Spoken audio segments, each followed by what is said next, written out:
Bugun sizlarga benzopila terish bo'yicha sizlarga master klass o'taman.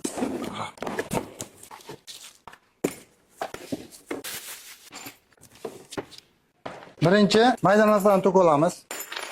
Va bu zashta. Bu men o'zim uchun ishlatiladigan maxsus kuch, maxsus atverka. Hamma o'zida bor narsalarni ishlatadi mana. O'zi chiqqan narsalarni. O'zi ichida ikkita bolt chiqadi, zashtasiga qotiriladi.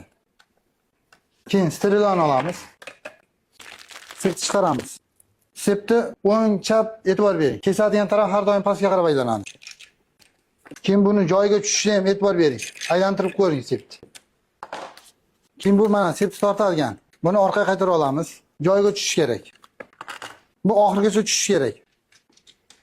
Keyin buni to'rimizda yoki to'rimizda emasligiga e'tibor qiling. Buni qo'lda oddiygina qotirib, keyin sepini tortamiz, digirovka qo'yamiz. Sepni tarangligini ko'ramiz, sepni to'g'ri tushgan, tushmaganini sinab tekshirib ko'ramiz va yonini tortamiz. Buni haqiqatan ham to'g'ri tushganmi, tushmaganini tortib ko'riladi. Tortib ko'rilganda mana tushgan, tushmagani bilinadi. Rashligini qo'yamiz.